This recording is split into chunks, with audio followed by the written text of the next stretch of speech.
بسم اللہ الرحمن الرحیم۔ معزز خاتم حضرات، السلام علیکم ورحمۃ اللہ وبرکاتہ۔ اللہ ملک العلام رب الجلال والاکرام کی پاکیزہ کتاب قرآن مجید قیامت تک کی آنے والی انسانیت کے لیے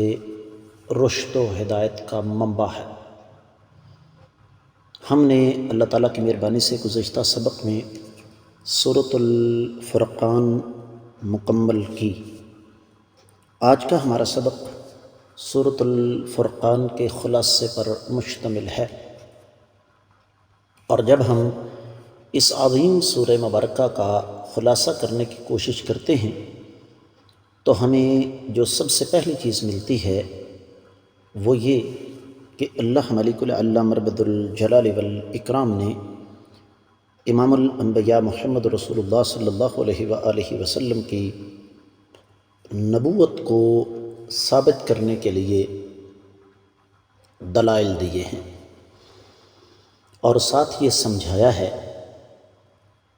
کہ یہ ہستی مقدسہ جنہیں تم لوگ پتہ نہیں کس کس نام سے اور کس کس لقب سے یاد کرتے ہو، یہ رحمت للعالمین ہیں، اور اللہ کی زمین پر انسانی تاریخ کا اللہ کا سب سے بڑا احسان ہے۔ اور یہ رحمت للعالمین کا مطلب ہے کہ صرف انسانوں کے لیے نہیں، جنات کے لیے نہیں، بلکہ اللہ کی ساری مخلوق کے لیے رحمت للعالمین ہے۔ اس کے بعد جو دوسری چیز ہمیں اس سورہ مبارکہ میں ملے گی وہ ہے اللہ تعالیٰ کی وحدانیت اور اللہ تعالیٰ کی توحید۔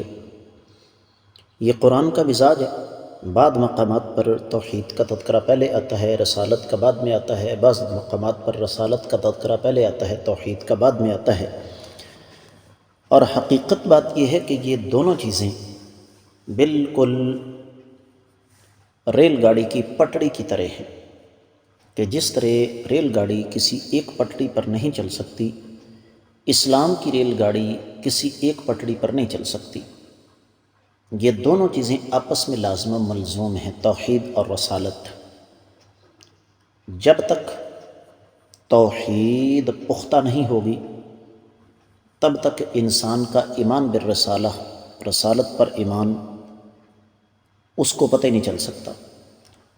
اور امام الانبیاء محمد رسول اللہ صلی اللہ علیہ وآلہ وسلم کے طریقے سے ہٹ کر ہمیں توحید سمجھ آ ہی نہیں سکتی۔ تیسری چیز جو ہمیں اس سورہ مبارکہ میں ملے گی وہ ہے اللہ تعالیٰ نے غیر اللہ کی عبادت سے منع کیا، اس لیے کہ یہ بات یاد رکھیے کہ کائنات کی تاریخ کا سب سے بڑا جھوٹ شرک ہے، کائنات کی تاریخ کا سب سے بڑا ظلم بھی شرک ہے،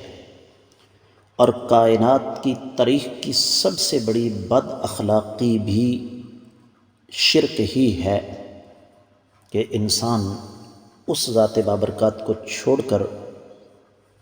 ان کی عبادت کرے جو نہ صرف یہ کہ ہمارے نفع نقصان بلکہ اپنے نفع نقصان کے بھی مالک نہیں ہیں، چاہے وہ بت ہوں، چاہے وہ مورتیاں ہوں، اور چاہے وہ دفن شدہ بزرگ ہوں،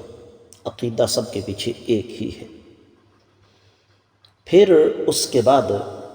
جو چوتھی چیز اللہ تعالیٰ نے یہاں پر بیان فرمائی ہے وہ ہے البعث والنشور، مرنے کے بعد انسان کا دوبارہ اٹھنا۔ شاید عقل اس کی نفی کرے، لیکن ضروری نہیں ہے کہ عقل ہر جگہ کام کرے۔ بہت سارے مقامات ہماری روزمرہ زندگی میں ایسے آتے ہیں جہاں پر عقل بہت پیچھے رہ جاتی ہے، تو جو انسان محض عقل کے گھوڑے پر سوار ہونے کی کوشش کرتا ہے وہ پھر بہت ساری چیزوں کا انکار کر دیتا ہے۔ بظاہر یہ عجیب و غریب بات لگتی ہے کہ ایک انسان فوت ہوا، اسے ہندوؤں نے نظر آتش کر کے اس کی ہڈیاں ہم حقیقت میں ناپاک ترین لیکن ان کے نزدیک پوتر یعنی پاک دریا میں بہا دیں، راکھ اس کی اڑ گئی، یا ایک انسان دفن ہو گیا، اس کا جسم کیڑے کھا گئے، ہڈیاں اس کی بھربھری ہو گئیں، تو اس کا دوبارہ اٹھنا یہ عقل کے منافی ہے، لیکن ضروری نہیں کہ جس چیز کی نفی عقل کرے وہ واقعی چیز نہ ہو۔ تو یہ بعث اور نشور، یہ اللہ تعالیٰ نے پانچویں چیز یہاں بیان فرمائی،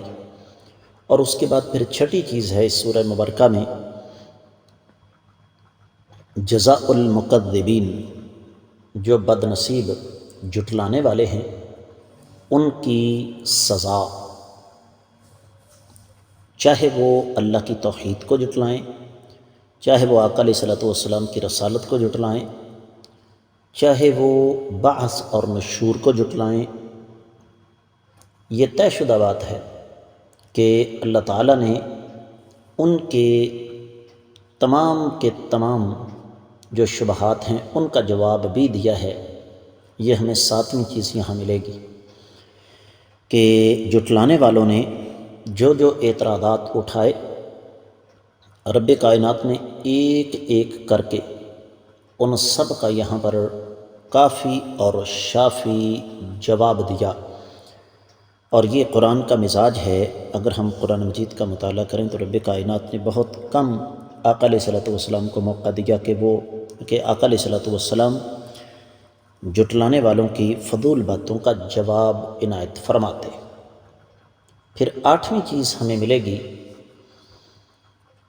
سابقہ انبیاء کی داستانیں، اور انہی داستانوں کا ایک تسلسل کہ انبیاء علیہم الصلوۃ والسلام کو کس طریقے سے ان کی اقوام نے جھٹلایا، اور پھر رب کائنات نے آخرت تو بعد کا مسئلہ ہے، دنیا میں ہی ان کی گرفت کیسے فرمائی، اور رب کائنات نے جس انداز سے گرفت فرمائی وہ انداز بھی بے مثال تھا۔ معزز خواتین و حضرات، اس کے بعد رب کائنات نے پھر اپنی قدرت کے کچھ کارنامے اس سورہ مبارکہ میں ہمارے سامنے رکھے ہیں۔ ان میں سایہ ہے، جس پر تفصیل کے ساتھ تفسیر کرنے کے دوران ہم بات کر چکے ہیں کہ سورج نکلا، سایہ لمبا مغرب کی جانب، سورج اوپر چلتا گیا، سایہ چھوٹا ہوتا چلا گیا۔ یہ اللہ تعالیٰ کی توحید اور اللہ تعالیٰ کی وحدانیت کا بہت بڑا ثبوت ہے۔ پھر رات کا وجود،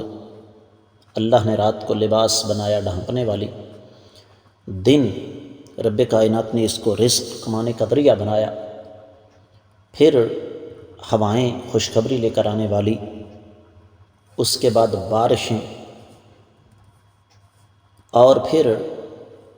دو قسم کے سمندر، میٹھا اور نمکین، پھر آسمانوں میں موجود مختلف قسم کے برج،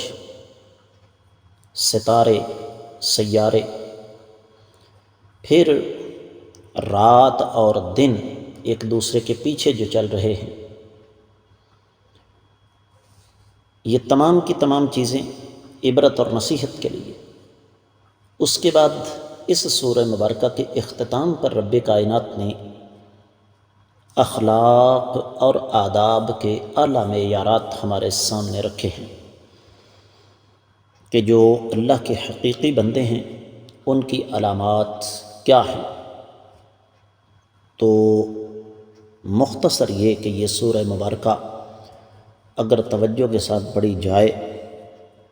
تو انسانی زندگی کے اندر انقلاب یعنی تبدیلی آ سکتی ہے، اور بڑی عظیم تبدیلی آ سکتی ہے۔ اللہ تعالیٰ سے دعا ہے کہ رب کائنات ہمیں دیگر قرآن کی سورہ مبارکہ کی طرح اس کو بھی پڑھ کر عمل کرنے کی توفیق عطا فرمائے۔ اللہ نے چاہا تو آنے والے سبق میں ہم اگلی سورہ مبارکہ شروع کریں گے۔ آج کے سبق سے اجازت دیجیے۔ السلام علیکم ورحمۃ اللہ وبرکاتہ۔